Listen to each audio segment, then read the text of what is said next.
Eh, Assalamualaikum warahmatullahi wabarakatuh. Perkenalkan, nama saya Dimas Rahmat Waalaikumsalam. Zaki Putra dengan NIM 2310911 2100034 dari PSKPS Angkatan 2023. Kali ini saya akan menjelaskan tentang organa genitalia maskulina atau organ reproduksi dari laki-laki. Nah, jadi untuk gambar yang pertama di sini terlihat gambar dari tampak organ genitalia reproduksi laki-laki. Di mana kalau misal kita lihat di sini yang paling utama di sini ada terlihat vesika urinaria atau kandung kemih. Nah, untuk kandung kemih sendiri itu dia bisa menampung sekitar hingga 1000 ml, em, ya kapasitas maksimalnya 1000 ml gitu. Tapi sebenarnya untuk rangsangan kencing sendiri itu dia bisa muncul di 200 sampai 300 ml gitu. Jadi untuk maksnya itu sekitar 1100 ml. Nah, nanti dari vesika urinaria dia bakal dialirkan ke uretra. Nah, tapi bakal ada otot yang membuka menutup gitu. Kita sebut sebagai eh muskulus sini ya.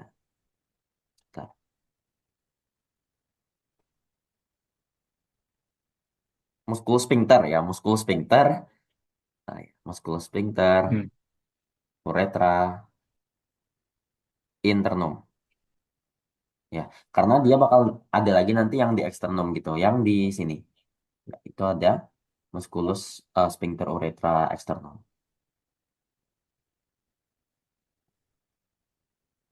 Ya. Dan kalau misalnya kita lihat di gambarnya, di sekitaran musculus sphincter uretra itu, yang eksternum di sini, itu bakal ada otot lagi di belakangnya. Nah, kalau nggak salah itu namanya adalah musculus transversus Parinei gitu. Oke, jadi eh, untuk pembagian dari uretra sendiri itu dia dibagi menjadi 3 bagian. Nah, yang pertama itu adalah bagian yang pars intramuralis ya.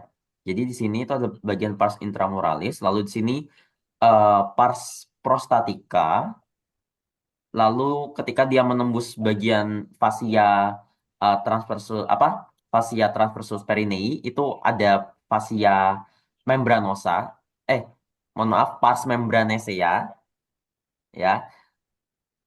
Oh, 4, dibagi jadi 4. Dan yang terakhir itu adalah yang pars spongiosum yang paling panjang melintasi corpus spongiosum dari penis gitu. Oke. Jadi ketika di bagian pars prostatica dia bakal melewati ini salah satu kelenjar aksesoria di laki-laki yaitu eh, glandula prostat ya. Ini glandula prostat. Oke. Dan juga di sini kita bisa lihat salah satu kelenjar utama pada pria juga, yaitu testis ya, bentukan testis seperti ini, di mana dalam testis sendiri berfungsi untuk menghasilkan testosteron oleh sel Leydig gitu.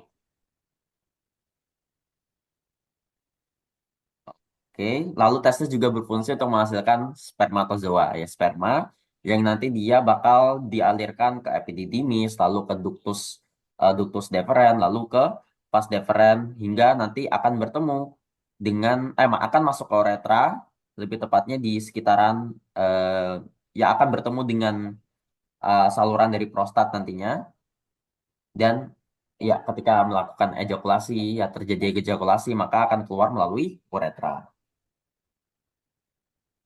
Oke. Kita lanjut ke gambar selanjutnya. Nah, ini adalah gambaran dari kita lihat dari ureter ya. Jadi kalau misalnya kita lihat di sini, ureter akan disalurkan air air urin akan disalurkan ke vesika urinaria. Lalu dari vesika urinaria di sini dia bakal keluar ya.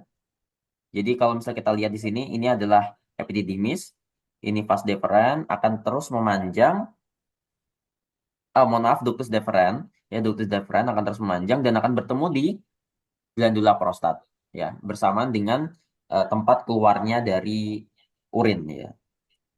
Dan di sini ada muskulus eh, sphincter uretra yang internum ya. Dan kalau misalnya kita lihat di sini ada glandula kecil ya, ini adalah glandula bulbo-uretral atau kita sebut juga sebagai glandula Cooper.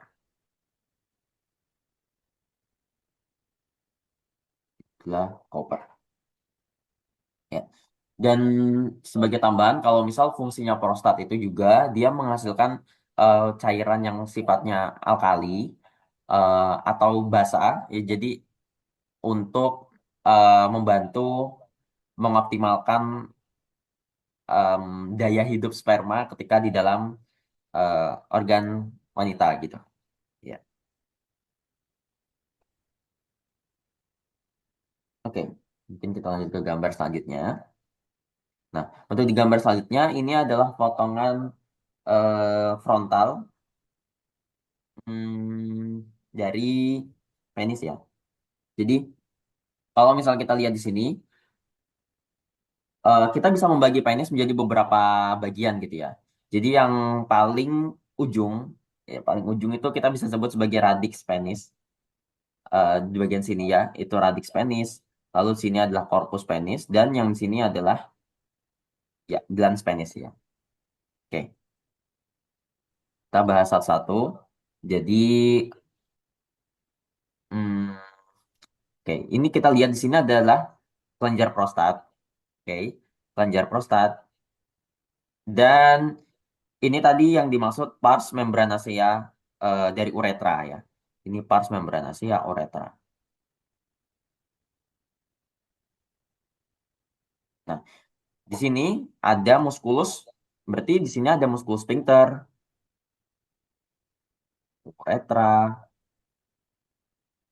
yang eksternum ya. Dan dia akan membuka ketika kita melakukan kencing ya. Oke. Eh, lalu ini yang kita lihat struktur ini itu adalah fasia, mohon maaf, corpus spongiosa penis. Ya. Dan yang di bagian yang mengapit corpus spongiosa itu adalah corpus cavernosa. Dan corpus cavernosa itu dia berisi pembuluh-pembuluh darah gitu. Sehingga ketika mungkin kita mengalami ereksi, bagian itu akan mengembang ya. Karena aliran pembuluh darah di sekitar situ juga akan meningkat gitu. Nah, kalau misalnya kita lihat di sini ada arteri yang melewati corpus cavernosa, itu adalah arteri profunda penis. Ya. Dan kalau misalnya kita lihat lagi lebih teliti, kita akan melihat lapisan yang melapisi korpus cavernosa itu kita sebut sebagai fascia bak ya. Jadi fascia bak di sekitar ya sini ya fascia bak. Atau fascia bak itu nama lainnya adalah fascia profunda penis. Oke. Untuk fascia superficialisnya yang mana? Jadi untuk fascia superficialis hmm, itu sekitaran yang ini mungkin ya. Jadi ini nama lainnya adalah fascia coles. Ya, fascia superficialis penis. Oke. Em, oke, ini tadi glandula bulbouretral ya atau glandula Cooper.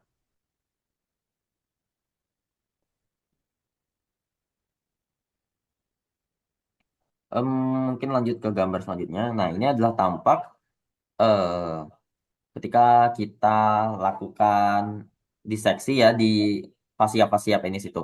Jadi kita lihat dari atas. Nah, ini adalah bagian yang kita sebut sebagai glans penis. Ya.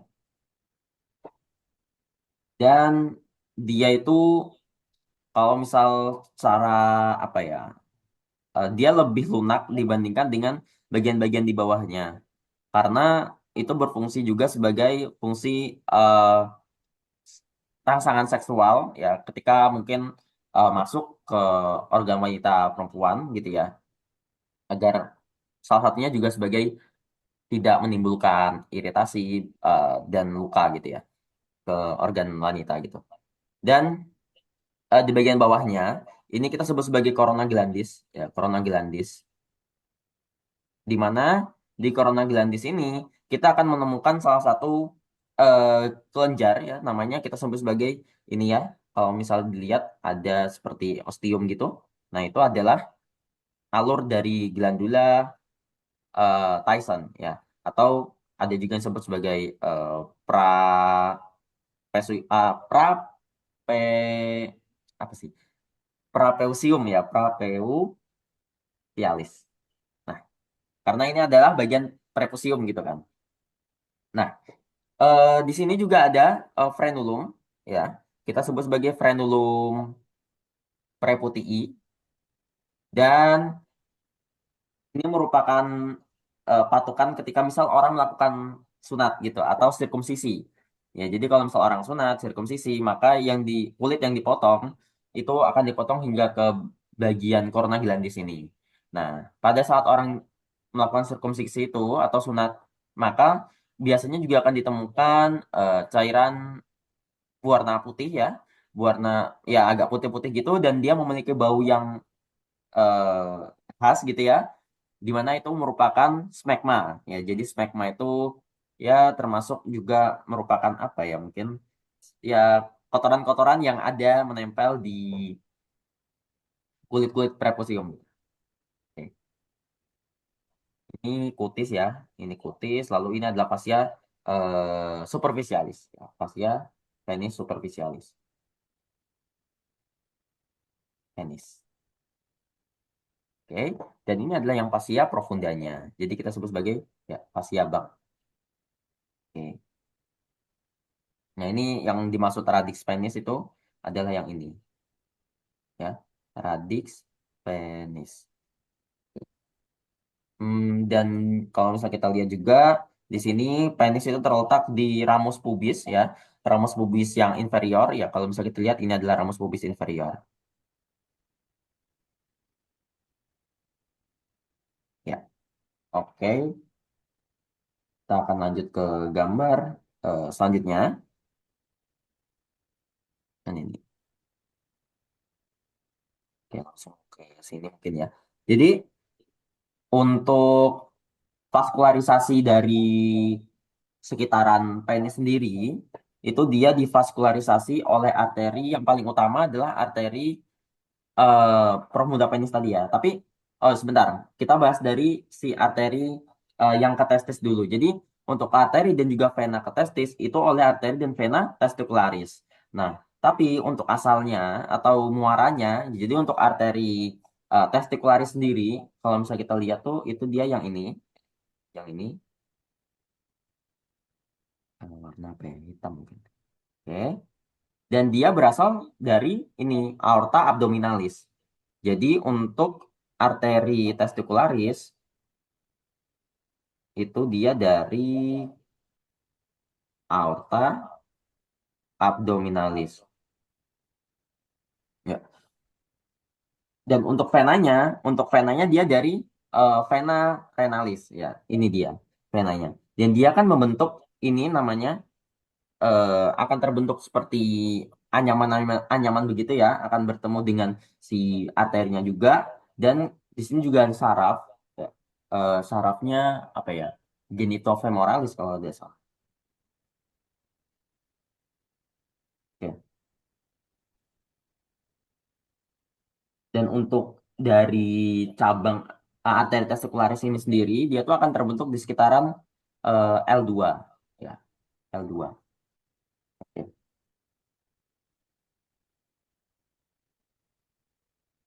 Apalagi ya, sebentar. Mungkin sini akan saya berikan sedikit catatan. Jadi untuk arteri sendiri yang mempersarapi organ genitalia maskulina itu ada termasuk juga arteri, nanti ada arteri kremasterika yang mana dia akan memvaskularisasi otot kremaster. Nah, untuk arteri kremasterika itu dia dari arteri epigastrika inferior gitu. Oke. Lalu nanti akan ada juga arteri yang ke arah ductus deferens, itu kita sebut sebagai arteri ductus deferentis. Oke. Dan untuk venanya sendiri, untuk venanya itu ntar bakal ada kita sebut sebagai anyaman-anyaman vena atau kita sebut sebagai plexus pampiniformis. Ya. Dan dia akan memvaskularisasi dari testis, terus juga epididymis, ductus deferens juga, dan juga termasuk di bagian funiculus spermaticus itu. Oke. Nah, ini kalau misalnya kita lihat, em, ketika kita potong secara di bagian frontal ya. Nah, ini adalah musculus cremaster tadi, ya musculus cremaster, dan fungsinya sendiri untuk menjaga suhu dari testis. Jadi ketika misal suhu lingkungan itu terlalu dingin, maka musculus cremaster itu akan kontraksi yang akan menyebabkan testis itu naik ke atas, ya mendekati bagian abdomen gitu ya.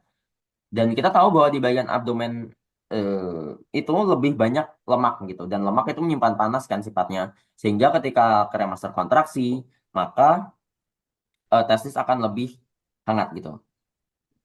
Ya, sebaliknya ketika lingkungan dalam keadaan hangat, maka kremaster akan relaksasi yang menyebabkan testis akan menurun gitu. Intinya adalah kremaster itu menjaga agar suhu dari testis itu 2 derajat lebih rendah daripada eh, tubuh gitu. Karena kalau misal terlalu panas, maka sperma itu nggak bakal bisa hidup. Oke. Dan dari testis sendiri itu dia dilapisin oleh tunika ya, tunika dartos namanya. Oke, nah ini yang disebut sebagai plexus pampiniformis tadi. Ini kumpulan-kumpulan vena kita sebut sebagai plexus pampiniformis. Dan dia memvaskularisasi atau ya vena yang memvaskularisasi dari testis, terus juga ductus deferens dan juga epididymis tadi. Ya. Dia juga akan bersatu di situ ada arteria testicularis juga, tapi mungkin ya karena menyatu jadi agak sulit untuk diidentifikasi sih. Oke. Dan di sini kita lihat bahwa si apa ya fasciculus spermatis ini, fasciculus spermaticus ini dia keluar melalui canalis inguinalis. Ya. Jadi dia keluar melalui canalis inguinalis. Oke.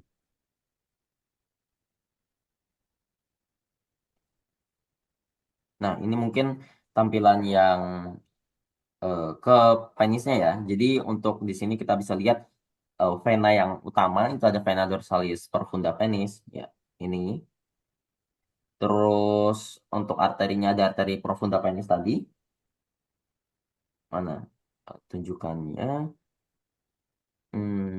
Oh ya, karena dia di corpus cavernosum jadi tidak tidak terlihat ya dalam tampakan ini. Tapi di sini terlihat arteri dorsalis penis gitu. Ya. Oh ya, eh untuk posisi anatomis dari penis sendiri itu adalah ketika dia ereksi gitu. Jadi ini kita sebut sebagai bagian dorsum, dan yang bawah itu kita sebut sebagai bagian ventral gitu. Jadi posisi anatomisnya itu adalah ketika penis ereksi gitu. Makanya kita sebut bagian atas ini ya itu kita sebut sebagai dorsum dari penis. Oke. Nah, ini yang arteri testicularis tadi bersamaan dengan di sini adalah plexus pampiniformis. Lalu kita bisa lihat di sini juga ada eh, pembuluh-pembuluh yang ke arah testis ya. Dalam gambaran yang mungkin lebih jelas ya. Em, jadi ini arteri dan juga ini yang vena ya, arteri dan juga vena testicularis. Dan ini yang kita sebut sebagai plexus pampiniformis tadi. Eh, Plexus pampiniformis. Oke. Dan ini adalah arteri kremasterika. Ya, lumayan kecil. Jadi kalau misal ya lumayan sulit untuk diidentifikasi gitu. Tapi dalam gambar yang ini lebih mudah karena memang sudah disingkirkan semua kan yang komponen-komponen lainnya gitu. Dan ini adalah arteri kalau misalnya kita lihat dia mengarah ke ductus mengikuti alur dari ductus deferens, makanya kita sebut sebagai arteri ductus deferentis. Oke.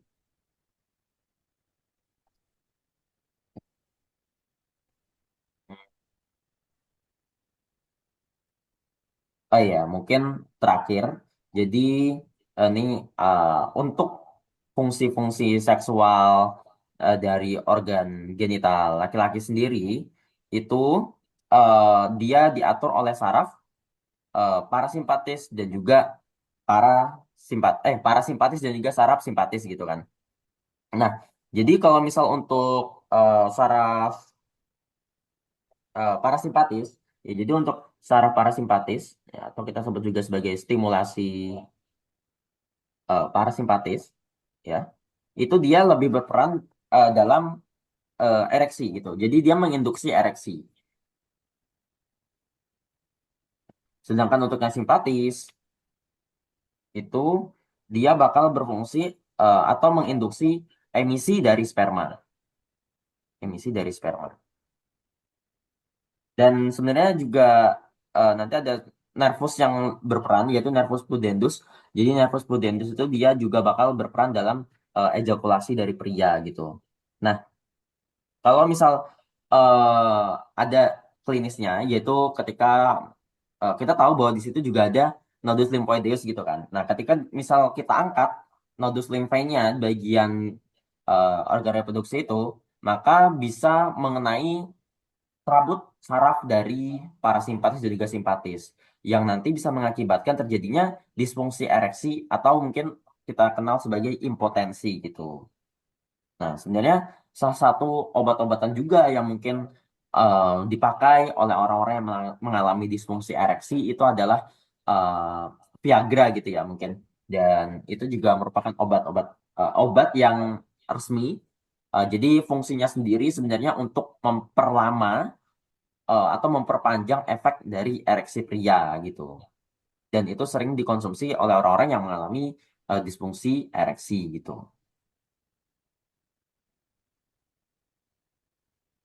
Oke, mungkin sekian saja eh, singkat dari saya untuk organ genitalia maskulina.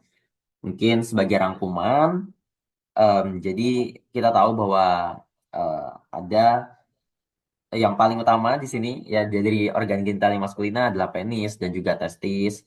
Eh, Oke, mungkin tapi juga ada kelenjar aksesoria tambahan gitu. Ada tiga, yaitu kelenjar prostat, lalu juga ada vesikula eh, kelenjar uretral dan juga apa ya vesikula seminalis. Iya, itu kalau tidak salah. Terus selanjutnya eh, untuk penis sendiri disusun dari corpus cavernosa, ya bagian yang eh, kayak paling lateral gitu ya. Terus mengapit ya corpus cavernosa mengapit corpus spongiosum gitu. Em, Lalu untuk fasianya juga ada dua, fasia superficialis atau kita sebut sebagai fascia coles dan juga yang profunda yaitu fascia bak. Nah, untuk arterinya di dalam corpus cavernosa itu ada corpus eh ah, arterinya ada arteri profunda penis gitu. Lalu em, ya ini sama saja. Lalu untuk yang ke testis gitu ya, ke ductus deferens itu ada arteri testicularis dan juga eh, plexus pampiniformis yang terdiri dari vena testicularis juga gitu. Vena testicularis juga ada vena ductus deferentis gitu. Dan yang perlu kita ingat juga bahwa si fasciculus spermatis yang ini itu dia keluar melalui kanalis inguinalis. Dan untuk testis diatur juga suhunya ya oleh musculus cremaster. Dan testis dilapisi sebuah lapisan yang kita sebut sebagai tunika dartos. Mungkin sekian dari saya. Terima kasih. Untuk selanjutnya akan dilanjutkan oleh Irfan.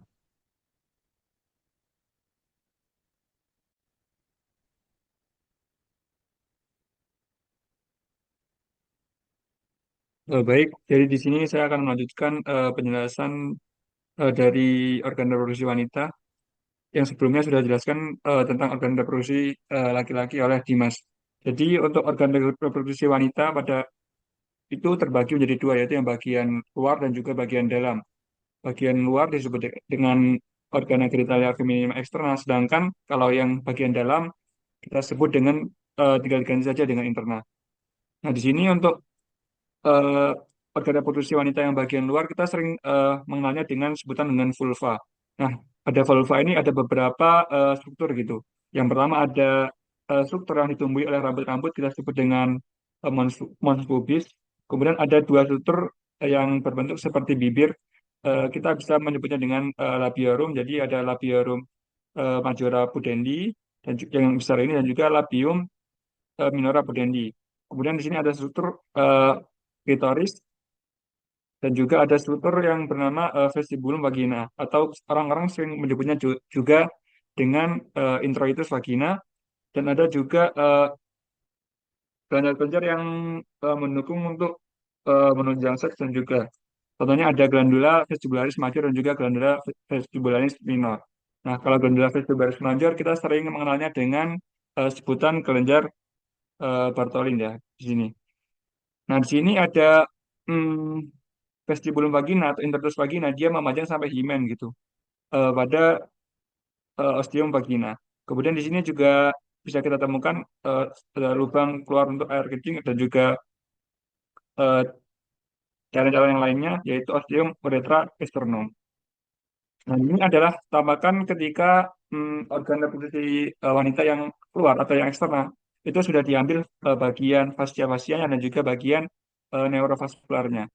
Dan juga di sini untuk tapakan bibir yang besar atau labium majora pudendinya itu juga sudah diangkat.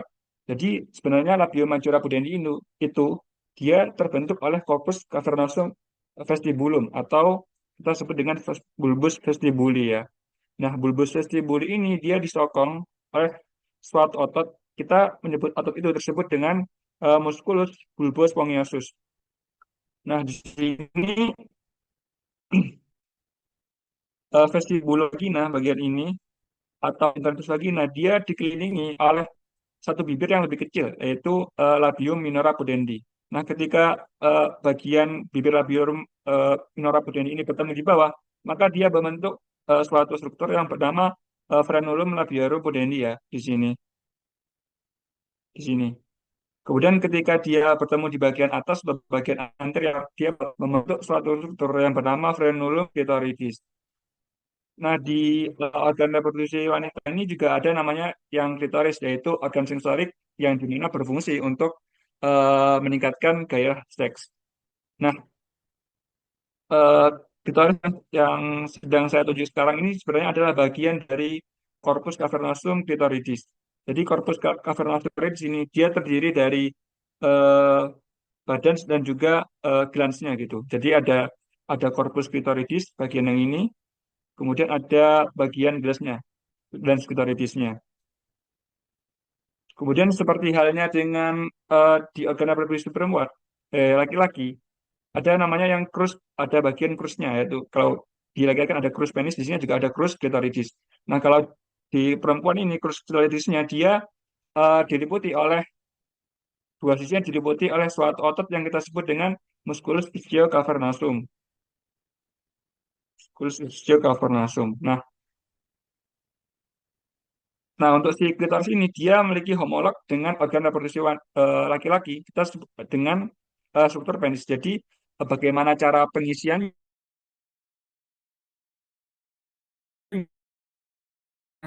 bagaimana proses terjadi ereksinya itu hampir sama dengan seperti dengan penis. Selanjutnya kita lanjut ke bagian organ reproduksi wanita yang luar. Jadi untuk organ reproduksi bagian wanita yang luar itu atau yang eksternal, yang maaf saya yang dalam, yang internal. Jadi ada empat struktur utama ya. Pertama ada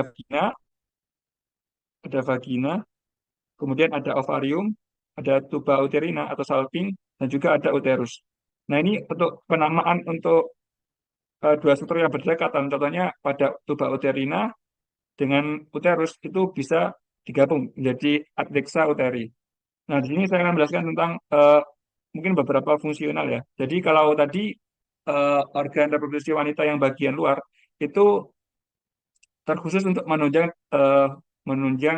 terjadinya coitus atau hubungan seks. Sedangkan kalau organ reproduksi wanita yang dalam itu ada yang memiliki untuk berfungsi untuk menunjang coitus atau seks, ada yang juga berfungsi untuk eh, reproduksi gitu.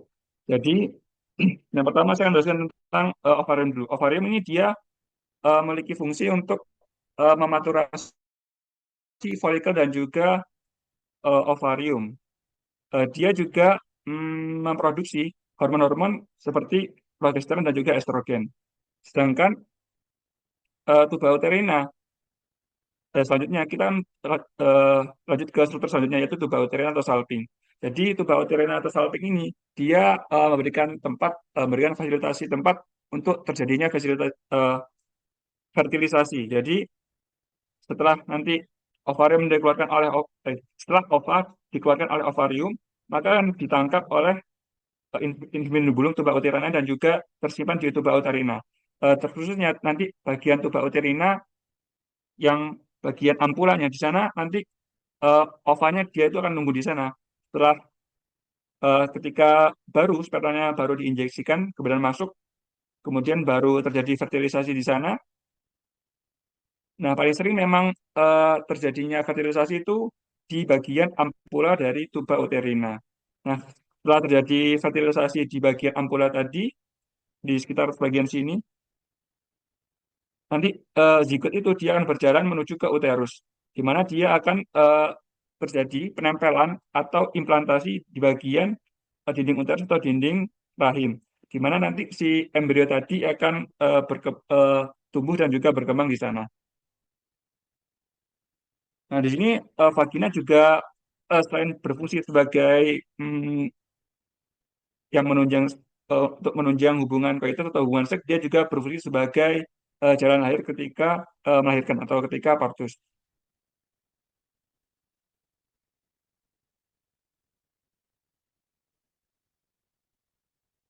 Nah, di sini eh, mungkin aku kan lebih sedikit membahas tentang dari uterusnya, ovarium dan juga tuba uterina. Jadi untuk uterus itu sebenarnya dia memiliki tiga bagian yang cukup besar, yaitu ada bagian fundus fundus uteri, kemudian bagian cervix uteri, dan juga bagian corpus uteri. Nah, transisi antara corpus uteri dengan cervix uteri itu ada suatu struktur yang menyempit gitu. Ya, itu kita sebut dengan isthmus uteri. Kemudian nanti dari corpus uteri ini, maka tuba uterina akan memanjang ke dua sisi mendekati ovarium gitu. Nah, selanjutnya kita akan membahas tentang beberapa bagian dari tuba uterina. Jadi, tuba uterina itu memiliki satu struktur yang untuk mm, berfungsi untuk menangkap ovarium ova, eh, oval yang telah dilepaskan oleh ovarium. Yaitu fungsi dari bagian tuba uterina yang kita sebut dengan infundibulum tuba uterina, di mana infundibulum tuba uterina ini dia memiliki dua muara. Yang pertama ada ostium abdominale tuba uterina dan juga fibriae tuba uterina. Jadi setelah ovalnya ditangkap, maka ovalnya itu akan disimpan atau dia singgah terlebih dahulu gitu di suatu struktur yang paling paling memang sering terjadi fertilisasi, yaitu bagian ampula dari tuba uterina. Dia itu berbentuk seperti bulan sabit. Nah, kemudian setelah terjadi fertilisasi, kemudian berubah menjadi zigot, maka dia akan berjalan begitu mendekati uterus. Nah, di sini terdapat suatu penyempitan ya, ada penyempitan gitu sebelum memasuki uterus. Nah, ini merupakan salah satu bagian struktur dari tuba uterina juga, yaitu yang kita sebut dengan isthmus tubae uterina. Kemudian ada bagian pars intramural dari tuba uterina atau pars uterina tuba, di mana dia akan eh, jadi gini transisi gitu. sebelum masuk uterus, sebelum masuk dari ostium dari uterus. Kemudian di sini saya akan melanjutkan ke bagian ovarium ya. Jadi ovarium itu dia memiliki dua ekstremitas dan juga dua dua margo, dua ekstremitas yaitu dua ujung dan juga dua margo yaitu dua batas dan juga satu fasies gitu, yaitu satu permukaan. Jadi untuk ekstremitas yang pertama kita itu bisa lihat dari dia dekat lebih dekat dengan bagian mana. Ini kan ada bagian ekstremitas yang ini ya. Jadi ekstremitas yang lebih dekat dengan uterus, maka kita sebut dengan ekstremitas uterina. Sedangkan ekstremitas yang lebih cenderung lebih dekat dengan tuba uterina, maka kita sebut dengan ekstremitas tubaria. Selanjutnya di sini kita akan membahas untuk eh, margonya atau batas dari ovariumnya. Jadi ada batas yang bagian superior dan juga batas yang bagian inferior. Kalau batas yang bagian inferior, dia disebut dengan margo liber, sedangkan kalau bagian yang superior kita sebut dengan margo mesovaricus, mohon maaf ya. Kemudian untuk fasies yang dimiliki oleh ovarium itu cuma ada satu, yaitu fasies medialis. Nah, sebenarnya organ uterus dan juga ovarium dan juga tuba uterina dia terletak di bagian intraperitoneal. Jadi dia sebenarnya memiliki duplikator peritoneal gitu, yang melambangkan struktur yang berkaitan. Contohnya ada di sini ada di mana nanti duplikator peritonealnya nanti ditutupi oleh suatu lapisan yaitu tunika serosa atau perimetrium. Contohnya di sini ada duplikator peritoneal yang pertama ada namanya mesovarium ya di sini. Kemudian ada namanya mesosalping atau meso yang untuk duplikator untuk tubai uterina. Nah, di sini saya akan membahas tentang ikatan atau ligamen yang memiliki kaitan yang cukup penting gitu. Pertama ada ligamentum latum uteri yang di sini, sekitar sini ya, di mana dia sebagai lipat peritoneal frontal ya. Kemudian dia juga menghubungkan antara duplicator peritoneal tadi, yaitu bagian yang mesovarium dan juga mesosalping ya, sekitar sekitar seperti ini. Kemudian ada ligamen yang menghubungkan antara serviks dengan dinding lateral pelvis ya, sekitar sini. Jadi, dia dinamakan ligamentum cardinale atau ligamentum tarsiusum cervicis. Kemudian ada juga ligamentum yang terletak di bagian dorsal dari cervix. Kita menyebutnya sebagai ligamentum recto-uterinum atau ligamentum sacro-uterinum. Selanjutnya kita eh, akan membahas sebuah ligamen yang di mana dia menghubungkan antara ovarium dengan uterus. Nah, dan juga ada ligamentum yang menghubungkan antara ovarium dengan dinding pelvis lateral. Jadi, untuk ligamentum yang menghubungkan antara ovarium dengan uterus, kita sebut dengan ligamentum ovarii proprium. Sedangkan eh, ligamentum yang menghubungkan antara ovar, eh, ovari, ovarium dengan dinding pelvis lateral kita sebut dengan ligamentum suspensorium ovarii. Di mana ligamentum suspensorium ovarii ini dia juga membawa arteri dan vena ovarica. Ini ya. Ini tambahkan untuk ligamentum suspensorium uteri. Nah, di sini selanjutnya kita ingin membahas dari ruang-ruang yang ada di bagian ganda reproduksi wanita bagian dalam. Nah, itu terbagi berdasarkan batasan apa yang dibentuk oleh suatu struktur tersebut. Contohnya di sini ada namanya kavitas uteri. Kalau kavitas uteri itu bagian yang mungkin cenderung lebih besar ya, di mana dia dibatasi oleh corpus uteri. Sedangkan ada yang namanya kanalis cervicis uteri, di mana dia itu batasannya dibentuk oleh cervicis uteri begitu. Nah, ketika bagian cervix uteri ini ingin masuk ke bagian vagina, itu ada suatu struktur gitu yang di bagian bawahnya, di eh, yang kita sebut dengan sekitar di sini ya, sekitar bagian, nah sekitar sininya, itu sekitar di bagian bawahnya begitu. Ada struktur yang di bagian bawahnya dan juga ada struktur yang di bagian atasnya. Kalau di bagian bawahnya kita sebut dengan portio vaginalis cervicis, sedangkan di bagian atasnya kita sebut dengan portio supravaginalis cervicis ya, lebih ke atas ini.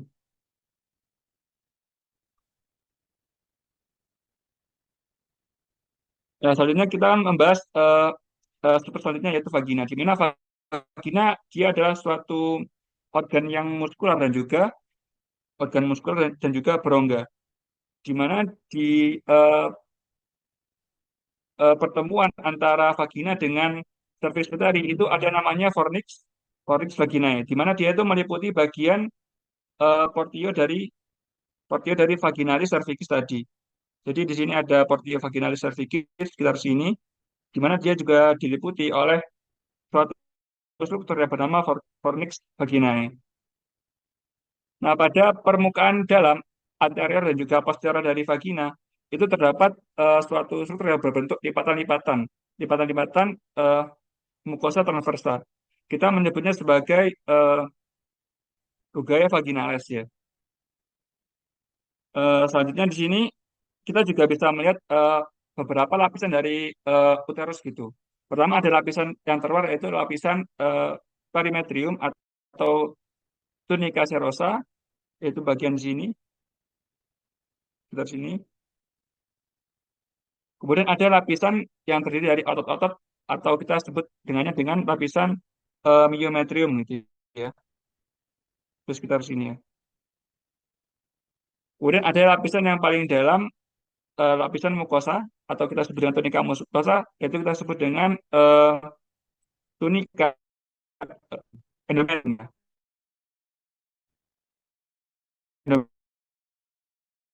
Endometrium.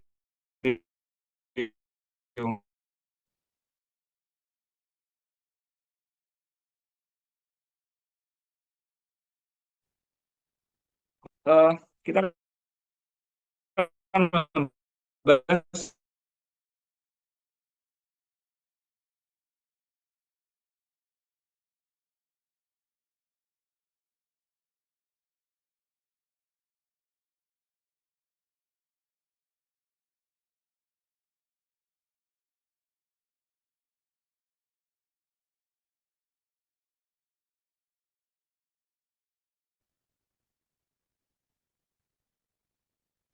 eh, mohon maaf, jadi di sini saya akan melanjutkan. Jadi folikuli ovariki dia itu eh, sebenarnya dia memiliki berbagai banyak fase gitu. Di mana fasenya itu nanti ditentukan oleh seberapa banyak sekresi hormon yang berkaitan, terutama hormon estrogen dan juga terutama hormon estrogen saja. Nah, di sini ada eh, ditunjukkan adanya corpus luteum. Jadi sebenarnya corpus luteum adalah ketika bagian folikel ovariki ini telah mencapai eh, suatu fase follicle the graft, di mana nanti bagian oosit sekulernya itu sudah mencapai bagian pinggirnya begitu, jadi ingin keluar. Jadi ketika follicle the graft itu semakin mendekati permukaan dari ovarium ini, kemudian dia meletus pecah, dia mengeluarkan oosit sekunder, di mana dia juga dilapisi oleh namanya zona pellucida. Jadi zona pellucida tadi dia dihasilkan oleh sel-sel granulosa yang mengelilinginya tadi, mengelilingi dari oosit sekunder. Nah, ketika si follicle degraf tadi, suatu fase dari follicle ovariki itu pecah, dia itu kemudian tidak langsung menjadi corpus luteum, tapi dia si bagian korpusnya itu dia terisi oleh darah terlebih dahulu. Jadi ketika dia korpus yang tadi terisi darah, maka kita sebut dengan korpus haemorrhagicum. Nah, baru setelah itu nanti sel-sel granulosa yang tersisa di sana dan juga sel-sel TK yang tersisa di sana itu baru berproliferasi menjadi untuk membentuknya menjadi corpus luteum.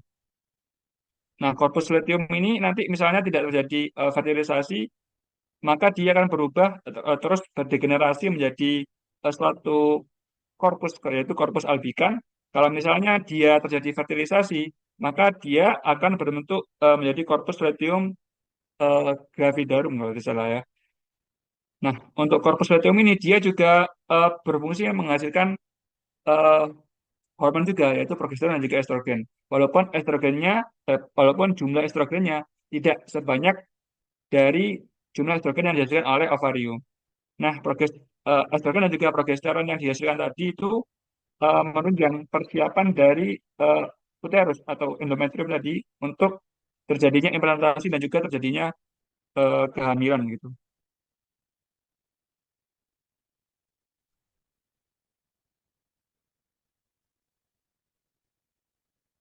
Mungkin cukup sekian aja untuk organ reproduksi wanita atau organa genitalia feminima. Saya kembalikan lagi ke Bimbo. Oke.